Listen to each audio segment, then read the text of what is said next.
और क्या लोकसभा में महत्वपूर्ण बात है, आगे हम बात करते हैं। एक 61वां संविधान संशोधन 1989 में एक संशोधन हुआ था। उसमें जो मतदाता की जो आयु है, जो मतदान करने की जो आयु है, उसको 21 वर्ष से घटाकर 18 वर्ष कर दिया गया है दोस्तों। ये भी बहुत इंपॉर्टेंट जो है क्वेश्चन है, यहाँ से भी बहुत सारे कॉम्पिटिशन से एग्जाम में पूछा जाता है। वह कौन सा संशोधन है जिसके माध्यम से मतदाता की आयु 21 वर्ष से घटाकर 18 वर्ष की कर दी गई है। ये भी आपको पता होना चाहिए दोस्तों, ये कौन सा संशोधन है दोस्तों। 61वां संविधान संशोधन अधिनियम 1989 में हुआ था। ये कब हुआ है दोस्तों? 1989 में हुआ है। और किसके समय में हुआ है, यानी उस समय देश के प्रधानमंत्री कौन थे? उस समय देश के जो प्रधानमंत्री थे वो राजीव गांधी थे। कौन थे दोस्तों? राजीव गांधी। यानी राजीव गांधी के समय में एक अमेंडमेंट हुआ था, एक संशोधन हुआ था। वो कौन सा था? 61वां संविधान संशोधन था। और इसमें मुख्य बात क्या है? मतदाता की मतदान करने की आयु 21 वर्ष से घटाकर 18 वर्ष कर दी गई। ये भी आपको पता होना चाहिए कि कौन सा संविधान संशोधन हुआ। 61वां संविधान संशोधन हुआ कब हुआ? 1989 में हुआ है। और इसमें देश के प्रधानमंत्री कौन थे? राजीव गांधी थे। और इन्होंने इस अमेंडमेंट में, इस संशोधन में क्या किया? तो मतदाता की मतदान करने की आयु को क्या कर दिया दोस्तों? जो 21 वर्ष थी उसको क्या कर दिया दोस्तों? 18 वर्ष कर दिया। कितना कर दिया दोस्तों? 18 वर्ष कर दिया। ये भी आपको पता होना चाहिए। आगे हम और बात करते हैं लोकसभा में और क्या महत्वपूर्ण है।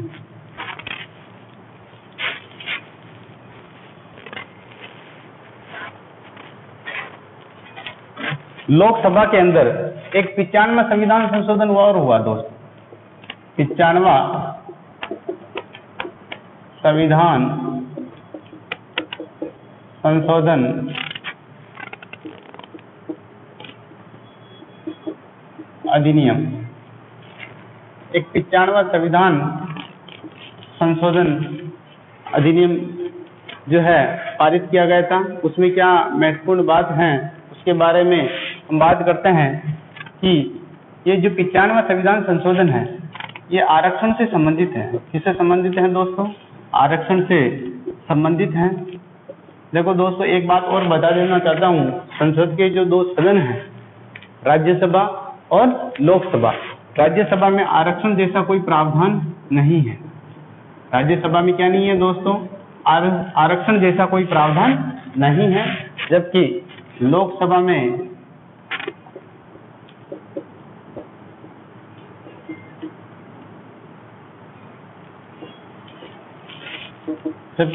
में क्या है दोस्तों? आरक्षण है। और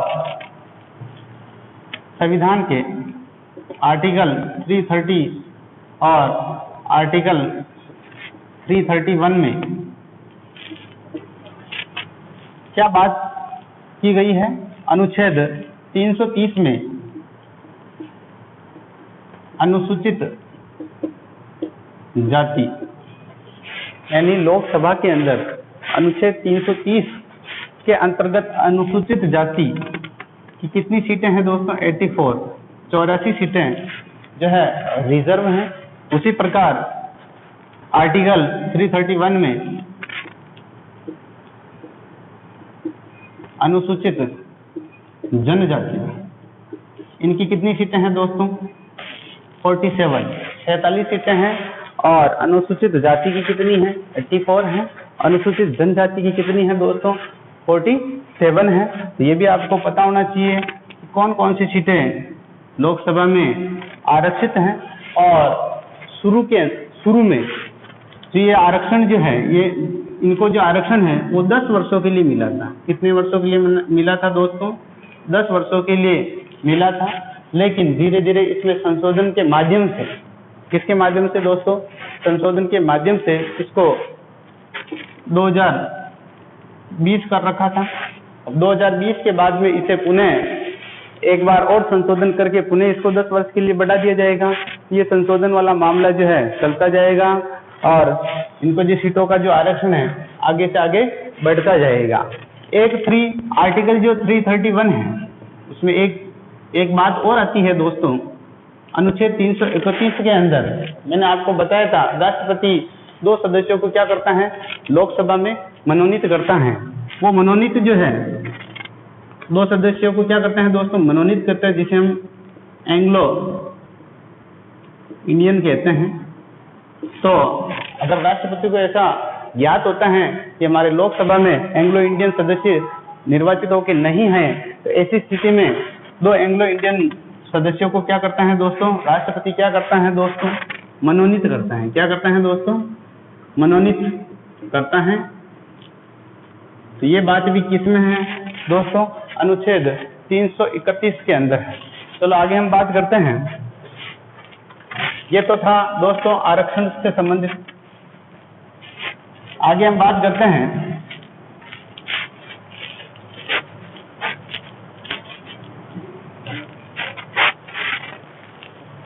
लोकसभा के सदस्यों की क्या क्या योग्यता होनी चाहिए।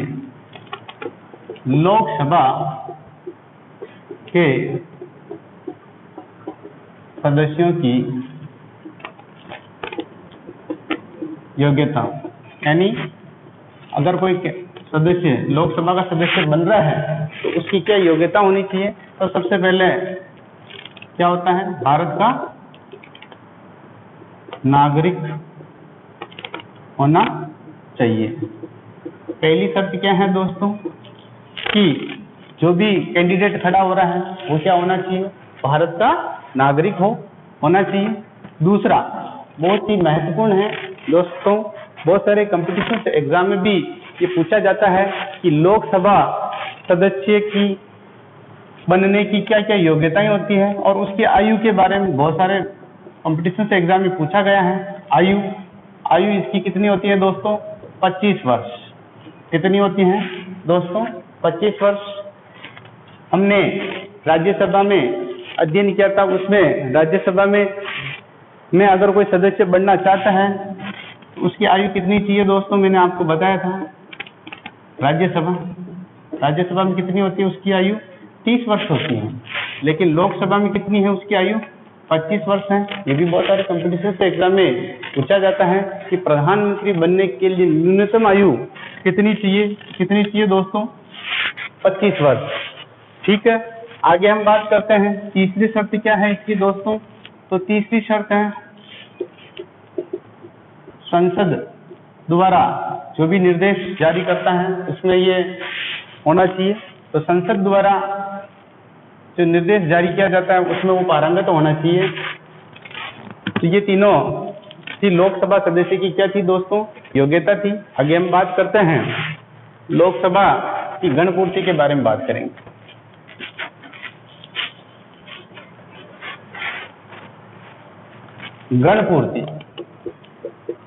गणपूर्ति ऑब्लिक हम कह सकते हैं कोरम। मैंने आपको वैसे राज्यसभा के में जब चैप्टर हमने पढ़ा था उसमें मैंने बताया था कि राज्यसभा में गणपूर्ति कितनी होती है और लोकसभा में कितनी होती है। लेकिन एक बार पुनः मैं आपको बताना चाहता हूँ गणपूर्ति यानी गणपूर्ति का मतलब क्या है कि वह न्यूनतम सदस्य संख्या, वह संसद की न्यूनतम या यूं कह सकते हैं वह सदन की न्यूनतम सदस्य संख्या जिसके माध्यम से सदन की बैठक को वैधानिकता प्राप्त हो या वैधानिकता मिल सके या यूं कह सकते हैं वो बैठक वैलिड हो सके। उसके लिए क्या होनी चाहिए दोस्तों? उसकी गणपूर्ति होती है। तो गणपूर्ति कितनी होती है दोस्तों? 1/10 यानी कुल सदस्य संख्या का 10वां भाग। यानी लोकसभा की जो सदस्य संख्या है कितनी है लोकसभा की सदस्य संख्या? 545 है। इसका 10वां हिस्सा यानी 10वां भाग कितना होगा दोस्तों? 55 सदस्य होंगे। कितने होंगे दोस्तों? अगर लोकसभा की बैठक में अगर 55 सदस्य हैं तो वो जो बैठक है वो वैलिड होगी। अगर 55 से कम है तो वो बैठक जो है वैलिड नहीं मानी जाएगी। उसी प्रकार मैंने आपको राज्यसभा में भी बताया था, राज्यसभा में कितने सदस्य होंगे तब वैलिड होगी? 25 सदस्य। कितने दोस्तों? 25 सदस्य। ये भी आपको पता होना चाहिए। गणपूर्ति या कोरम, तो गणपूर्ति कितनी होनी चाहिए दोस्तों? 1/10। किसका 10 है दोस्तों? कुल, जैसे लोकसभा की कुल सदस्य संख्या का कितना होना चाहिए दोस्तों? 10वां भाग। आगे हम बात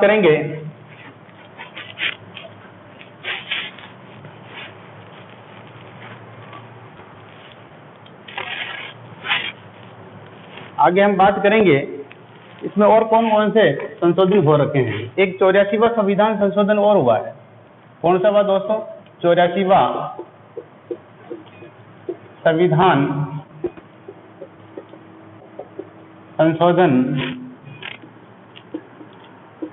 अधिनियम 2001। ये 84वां संविधान संशोधन 2001 में हुआ है। इसमें इस संशोधन में मुख्य बात क्या है उसके बारे में हम जानकारी प्राप्त करते हैं। ये 84वां संविधान संशोधन कब हुआ था दोस्तों? 2001 में हुआ था। इसकी मुख्य बात क्या है कि संसद व राज्य विधान मंडल की सदस्य संख्या क्या दोस्तों? संसद व राज्य की राज्य विधानमंडल सदस्य संख्या 2026 तक, कब तक दोस्तों? 2026 तक क्या रहेगी? स्थिर रहेगी। क्या रहेगी दोस्तों? स्थिर रहेगी। क्या यथावत रहेगी? यानी 25 वर्षों तक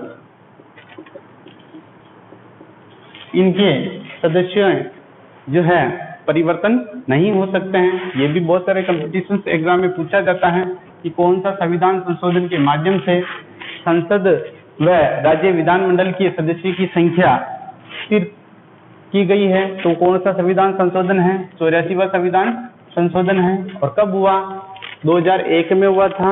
और इसमें मुख्य बात क्या है तो इनके सदस्य की संख्या 2026 तक स्थिर रखने की बात कही गई है। चलो आगे हम बात करते हैं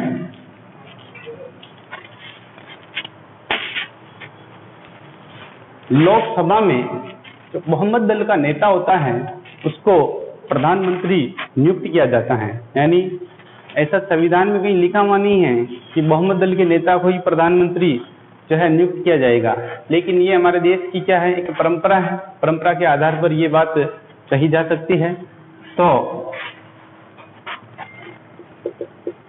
लोकसभा में बहुमत दल के नेता को प्रधानमंत्री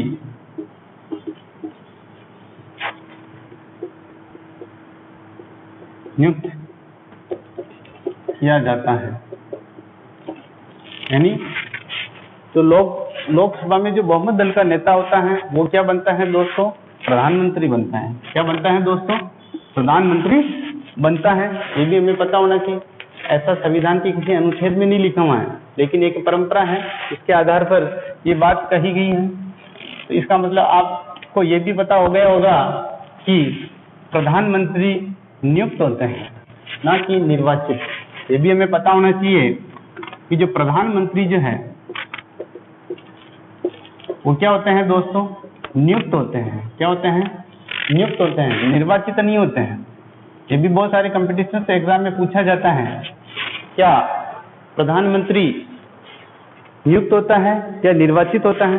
तो आपको मैं एक बात बता देना चाहता हूँ, प्रधानमंत्री जो है वो नियुक्त होगा। क्या होगा दोस्तों? नियुक्त होगा। निर्वाचित कब होगा दोस्तों? निर्वाचित तो वो एक एमपी के रूप में यानी एक सांसद के रूप में पहले से ही वो निर्वाचित हैं। ठीक है दोस्तों, ये भी हमें पता होना चाहिए। भारत का जो आर्टिकल, संविधान का जो आर्टिकल है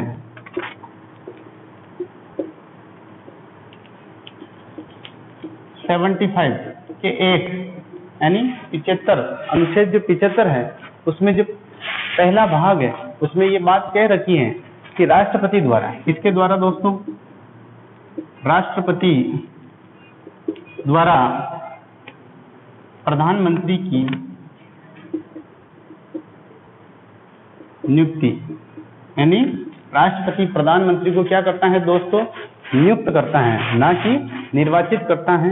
ये भी बहुत ही इंपॉर्टेंट बात है दोस्तों, ये भी आपको पता होनी चाहिए कि प्रधानमंत्री नियुक्त होता है ना कि निर्वाचित होते हैं, ये हमें पता होना चाहिए। आगे हम बात करते हैं, आगे हम बात करेंगे कि मंत्रिपरिषद सामूहिक रूप से किसके प्रति उत्तरदायी होती है। ये भी बहुत बार कॉम्पिटिटिव एग्जाम में पूछा जाता है। तो आगे हम बात करेंगे मंत्री परिषद सामूहिक रूप से किसके प्रति उत्तरदायी होती है दोस्तों, लोकसभा के प्रति। किसके प्रति, लोकसभा के प्रति उत्तरदायी होती है। ये भारतीय संविधान के अनुच्छेद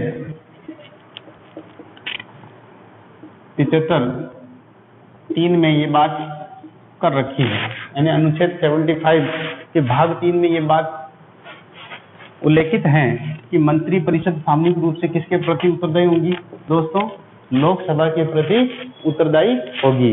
देखो अनुच्छेद 75 के 2 में क्या है, जितने भी जो मंत्री होंगे, जितने भी जो मंत्री होते हैं वो राष्ट्रपति के प्रसाद पर्यंत कार्य करते हैं, यानी राष्ट्रपति जब तक चाहता है उस मंत्री को रख सकता है, क्योंकि मंत्रियों को शपथ और मंत्रालय जो बांटता तो जैसे प्रधानमंत्री है, लेकिन प्रधानमंत्री के कहने पर राष्ट्रपति ये सारा काम करता है।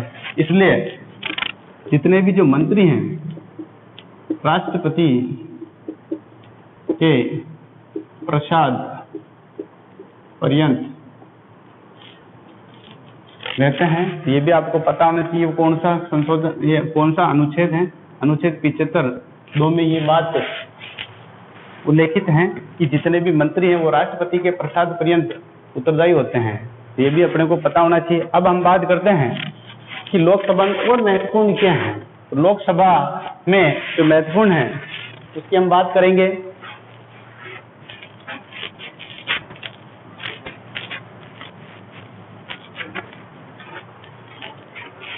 विश्वास और अविश्वास प्रस्ताव जो है वो हमेशा लोकसभा में ही लाया जा सकता है, राज्यसभा में क्यों नहीं लाया जा सकता है, क्योंकि राज्यसभा क्या है, एक स्थायी सदन है, उसमें नहीं लाया जा सकता है।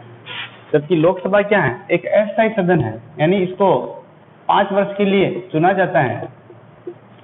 तो लोकसभा के अंदर क्या लाया जा सकता है दोस्तों, विश्वास व अविश्वास प्रस्ताव। देखो दोस्तों, मैं एक बात बता देना चाहता हूँ, विश्वास और अविश्वास प्रस्ताव हमेशा लोकसभा में ही लाया जा सकता है।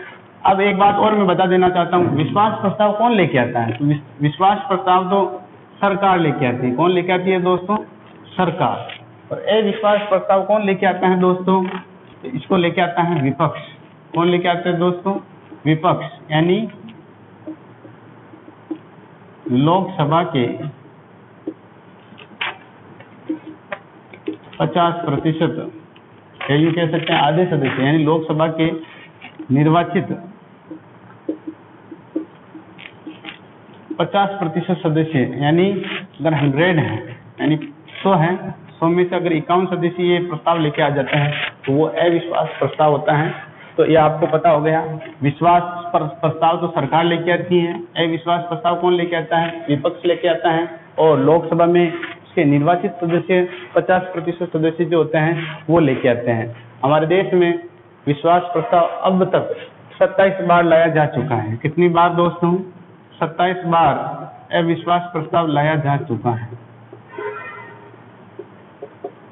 कितनी बार दोस्तों, 27 बार। और जो अंतिम जो अविश्वास प्रस्ताव लाया गया था वो कब लाया गया था, मोदी जी की सरकार के समय लाया गया था।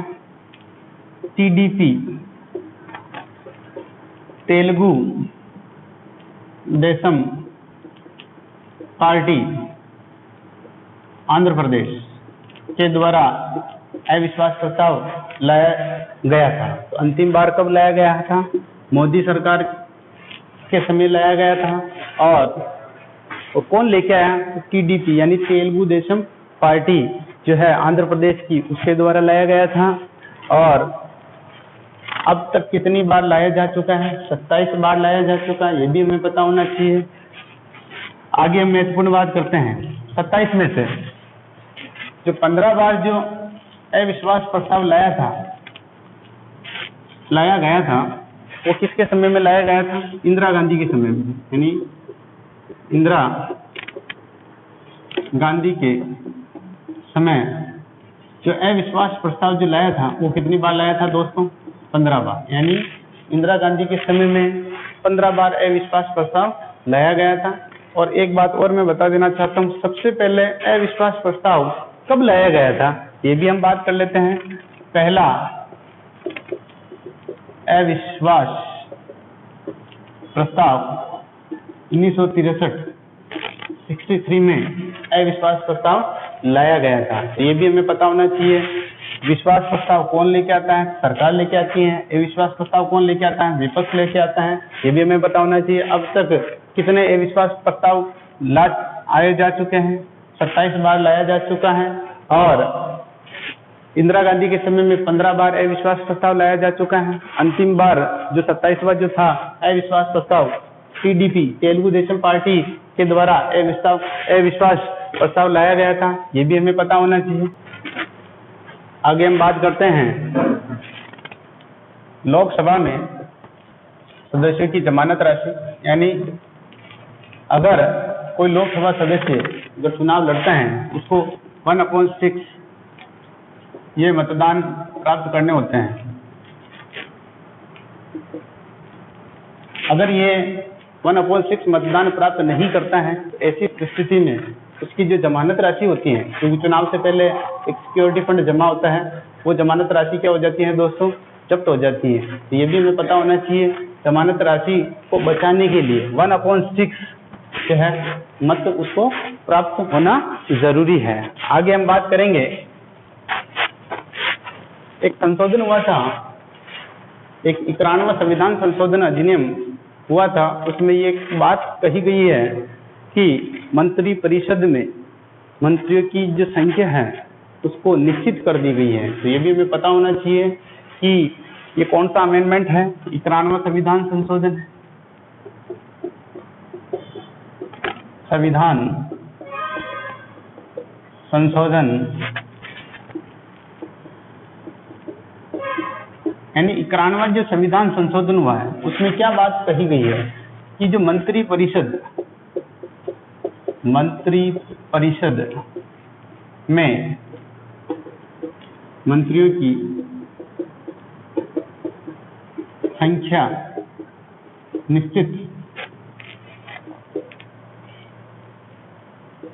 निश्चित कर दी गई।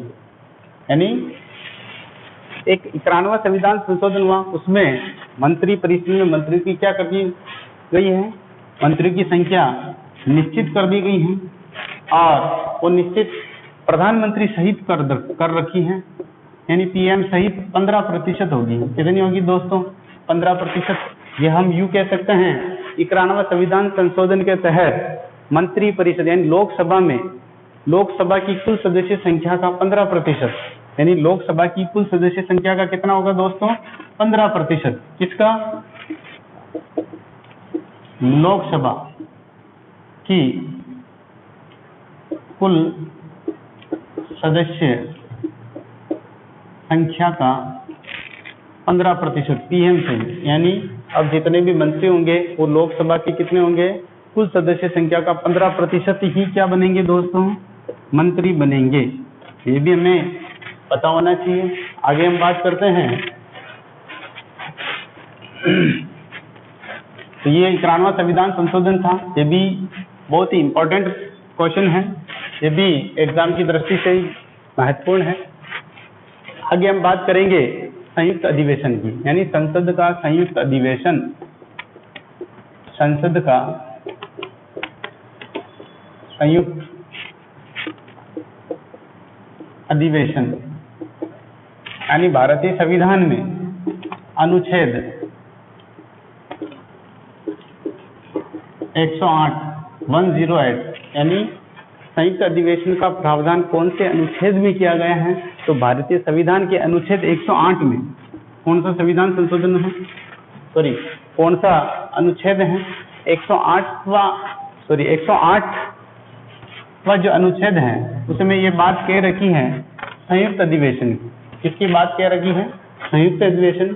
ये संयुक्त अधिवेशन क्या होता है दोस्तों, इसके बारे में मैं बता देता हूँ कि ये संयुक्त अधिवेशन को कौन बुलाता है, क्यों बुलाता है। तो हम बात करते हैं संयुक्त अधिवेशन, यानी इसको कौन बुलाएगा, ठीक है, और क्यों बुलाएगा, ये भी हम बात करेंगे। संयुक्त अधिवेशन को कौन बुलाता है दोस्तों? तो संयुक्त अधिवेशन को जो बुलाता है वो तो बुलाता है राष्ट्रपति। कौन बुलाता है दोस्तों? राष्ट्रपति बुलाता है। और क्यों बुलाता है ये भी हमें पता होना चाहिए। यानी सदन, जो संसद के जो दोनों सदन हैं, अगर एक सदन बिल को पारित करे और दूसरा सदन अगर उसको पारित नहीं करे, या यूं कह सकते हैं 6 माह के अंतराल हो जाता है या 6 माह तक उसमें कोई क्रिया नहीं होती है दूसरे सदन में, तो ऐसी स्थिति में राष्ट्रपति एक संयुक्त अधिवेशन बुलाता है और उस संशोधन पर सामूहिक जो है अधिवेशन होता है। ये संयुक्त अधिवेशन वही है। और कब, कौन से अनुच्छेद के तहत बुलाया जाता है? अनुच्छेद 108 के तहत बुलाया जाता है। ये भी हमें पता होना चाहिए। कौन बुलाता है दोस्तों? राष्ट्रपति बुलाता है। क्यों बुलाता है? क्योंकि अगर एक सदन में बिल पारित होता है, दूसरे सदन में अगर वो बिल पारित दूसरा सदन नहीं करता है, तो ऐसी स्थिति में संयुक्त अधिवेशन बुलाया जाता है। एक इम्पोर्टेंट क्वेश्चन यहाँ से भी बनता है कि इस संयुक्त अधिवेशन की अध्यक्षता कौन करता है? अध्यक्षता देखो, बुलाता कौन है दोस्तों? राष्ट्रपति बुलाएगा। लेकिन सदन की अध्यक्षता कौन करता है ये भी हमें पता होना जरूरी है। लोकसभा अध्यक्ष करेगा। कौन करेगा दोस्तों? लोकसभा अध्यक्ष। यानी जब संयुक्त अधिवेशन होगा तो ऐसी स्थिति में लोकसभा उस सदन की क्या करता है दोस्तों? अध्यक्षता करता है। ये भी हमें पता होना चाहिए। संयुक्त अधिवेशन की अध्यक्षता कौन करेगा दोस्तों? लोकसभा अध्यक्ष करेगा। ठीक है दोस्तों, आगे हम बात करते हैं संयुक्त अधिवेशन कब कब बुलाया गया, इसकी भी हम बात कर लेते हैं। अब तक संयुक्त अधिवेशन 3 बार बुलाया जा चुका है। दोस्तों आपको ये पता होना चाहिए संयुक्त अधिवेशन अब तक कितनी बार बुलाया जा चुका है। तो 3 बार बुलाया जा चुका है अब तक, यानी गतिरोध होने पर अब तक 3 बार संयुक्त अधिवेशन बुलाया जा चुका है। कब कब बुलाया जा चुका है उसकी भी हम बात कर लेते हैं। सबसे पहले जो संयुक्त अधिवेशन बुलाया गया था वो 1961 के अंदर बुलाया गया था। 1961 के अंदर बुलाया गया था। क्यों बुलाया था? तो दहेज विरोध अधिनियम,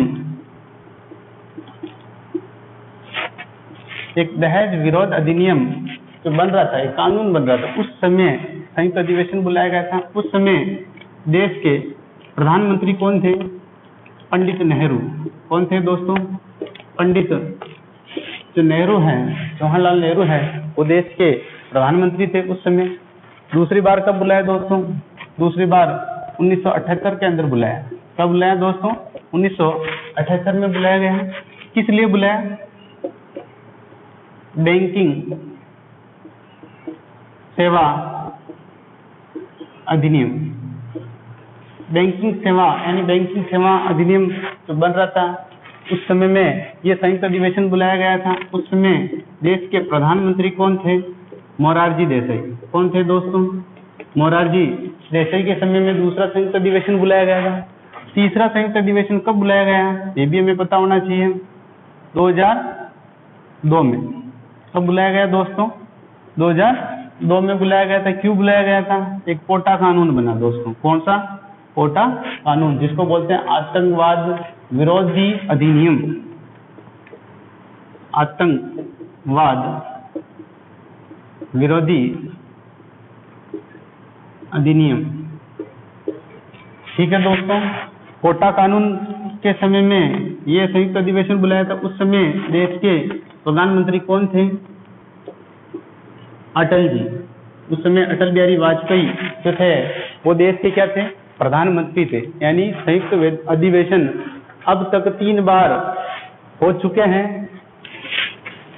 कब कब हो चुके हैं? तो सबसे पहले बात करेंगे 1961 में बुलाया था। क्यों बुलाया था? देश विरोध अधिनियम के तहत बुलाया गया था। उस समय देश के प्रधानमंत्री कौन थे? पंडित जवाहरलाल नेहरू थे। दूसरा कब बुलाया? 1978 में बुलाया। बैंकिंग सेवा अधिनियम के तहत बुलाया गया था। उस समय देश के प्रधानमंत्री कौन थे दोस्तों? मोरारजी देसाई। तीसरा जो बुलाया गया था वो 2002 में बुलाया गया था। और क्यों बुलाया गया था? कोटा कानून बना था, आतंकवाद विरोधी अधिनियम बना था। उस समय प्रधानमंत्री कौन थे दोस्तों? अटल बिहारी वाजपेयी जो थे वो